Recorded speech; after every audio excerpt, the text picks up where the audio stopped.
Dictation शुरू होगा 5 second बाद।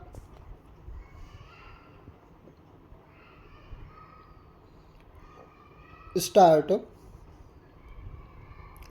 उपसभापति महोदय, साक्षरता कार्यक्रम को ग्राम या पंचायत स्तर पर प्राथमिकता विद्यालयों से जोड़ना होगा। कई स्कूलों में केवल एक ही अध्यापक है। शिक्षा की सामान्य सुविधाएं तो दूर, कई स्कूलों में ब्लैक बोर्ड तक नहीं है। अध्यापक प्रायः स्कूल नहीं आते क्योंकि वे स्कूल से बहुत दूर रहते हैं।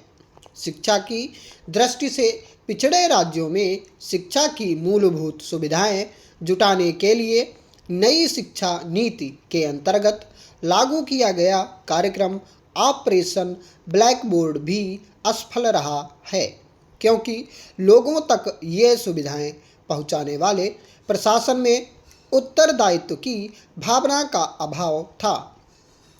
अब गरीबों की मदद के लिए विश्व बैंक तथा यूरोपीय संघ के समर्थन से लागू की गई जिला प्रशासन शिक्षा परियोजना भी बेहतर क्रियान्वयन की मांग कर रही है। इस कार्यक्रम को प्रतिबद्ध रूप से लागू करने की आवश्यकता है। वित्तीय सहायता करने वाली अंतर्राष्ट्रीय संस्थाएं लैटिन अमेरिका, अफ्रीका और फिलीपींस को मदद करने से इनकार कर रही हैं, क्योंकि वहाँ की सरकार शिक्षा और स्वास्थ्य जैसी मूलभूत सुविधाओं पर खर्च कम कर रही है। जिला प्राथमिक शिक्षा कार्यक्रम उदारीकरण के फलस्वरूप स्थानीय सामाजिक क्षेत्र के प्रभावी करने के लिए लागू किया गया था। यह 7 वर्ष की परियोजना है, जिसके लिए 2% ब्याज पर ऋण दिया गया है, लेकिन इस बात पर विचार नहीं किया गया है कि 7 वर्ष के बाद क्या होगा। अनुदान से तो केवल मूलभूत ढांचा और सलाह का काम ही हो पाया है। इससे वास्तविक शिक्षा के कार्य में या शिक्षा सामग्री की खरीद में कोई सहायता नहीं मिल रही है। इससे वित्तीय रूप से अध्यापकों की सहायता भी नहीं की जा रही है, ताकि उनमें शिक्षा के प्रति उत्साह जागृत हो सके। वास्तविक आवश्यकता ऐसे अध्यापकों की है जो छोटे शहरों, कस्बों तथा गांवों में जाएं तथा तो ग्रामीण, अर्धग्रामीण क्षेत्रों के अध्यापकों के साथ काम करें, पाठ्यक्रम में सुधार करें, पाठ्य सामग्री को समृद्ध बनाएं, अपने अनुभवों का लाभ उन अध्यापकों को दें तथा स्कूल में अच्छी किताबें तथा अन्य संसाधन सामग्री जुटाएं। अब सलाहकार अपने को उनसे जो वहाँ वास्तव में पढ़ाते हैं श्रेष्ठ मानते हैं। यद्यपि इन सलाहकारों को स्थानीय परिस्थितियों के बारे में बहुत कुछ सीखने जानने की आवश्यकता है।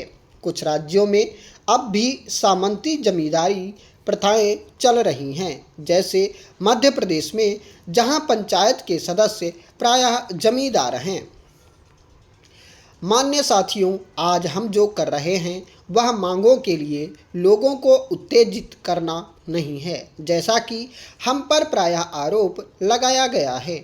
हम केवल उन मांगों को एक दिशा की ओर उन्मुख कर रहे हैं और यह प्रयास कर रहे हैं कि उनकी पूर्ति शांतिपूर्ण और लोकतंत्रात्मक ढंग से हो सके। आप सबको जो उद्योगों से संबद्ध हैं वे सुविधाएं प्राप्त नहीं हैं, जो औद्योगिक क्रांति के आरंभ में यूरोपीय देशों के उद्योगपतियों को प्राप्त थीं, क्योंकि उन दिनों वहाँ कोई राजनैतिक जागृति नहीं थी, वहाँ श्रमिकों के अधिकार जैसी कोई बात नहीं थी। इसलिए वे न केवल मजदूरों के साथ मनमाना व्यवहार कर सकते थे, बल्कि उन्हें दोहन के लिए और काम में लाने के लिए विशाल उपनिवेश भी उपलब्ध थे। हम और आप यानी हम सब भारतीय एक ऐसे समय में अपने उद्योगों का विकास करने में काम में लगे हैं, जबकि हम उन अधिकारों को पांव तले रौंद कर आगे नहीं बढ़ सकते। हम उनकी उपेक्षा नहीं कर सकते। इसलिए हमारे सामने बहुत विशेष तरह की कठिनाइयाँ हैं।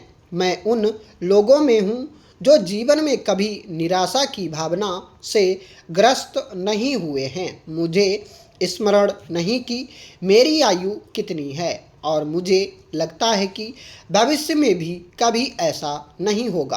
कारण यह है कि हमारी भारतीय विचारधारा हमें सिखाती है कि हमें कठिनाइयों को निस्संग भाव से स्वीकार करना चाहिए, उन्हें चुनौतियां समझना चाहिए अथवा परीक्षा मानना चाहिए। हम जानते हैं कि परिस्थितियां चाहे जितनी अनुकूल हों, कठिनाइयां आएंगी ही। और हम आज पाते हैं कि अनेक देश, सभी देश, वे देश भी जो अमीर और संपन्न हैं, किसी न किसी तरह की कठिनाई का सामना कर रहे हैं।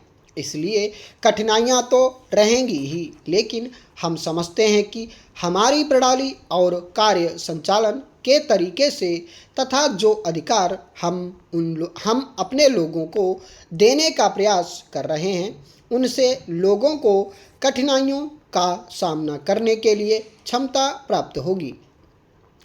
अभी कुछ ही वर्ष पूर्व यहाँ के लोगों के मन में और यहाँ होने वाले संवाददाता सम्मेलनों आदि में पूछे गए प्रश्नों के अंतर्गत यह प्रश्न सबसे ऊपर हुआ करता था कि क्या कोलकाता जीवित बचा रहेगा।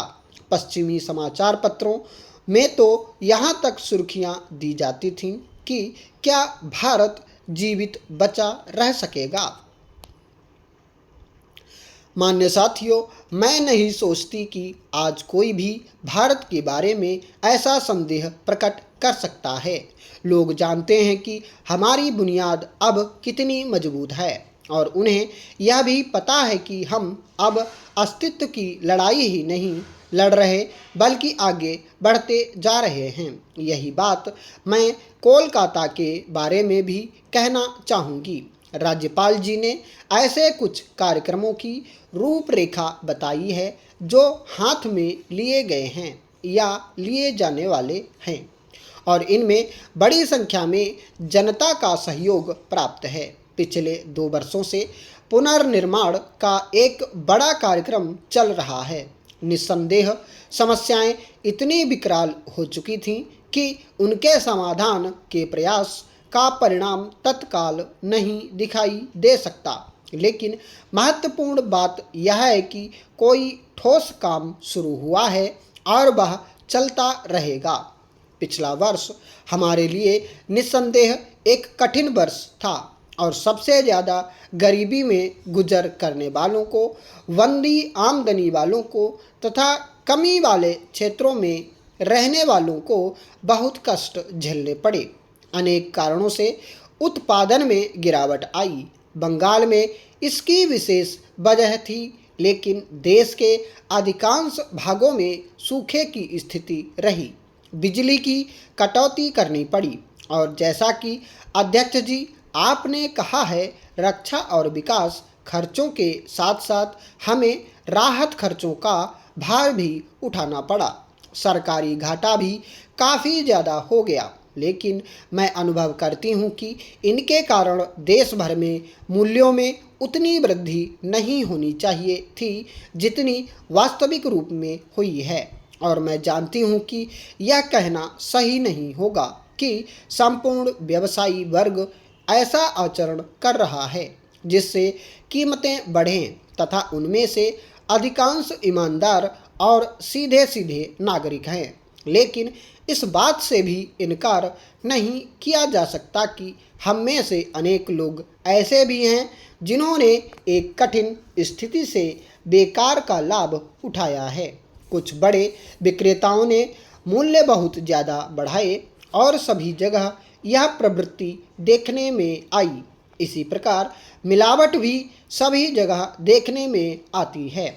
ऐसी स्थितियों को देखने के बाद इसी परिणाम पर पहुंचा जा सकता है कि रोज की आवश्यकताओं की चीज़ों के लिए स्थायी सार्वजनिक वितरण प्रणाली के बिना काम नहीं चलेगा, और इसी को चालू रखने के लिए हमें भंडार बनाने के प्रभावशाली तरीके अपनाने होंगे।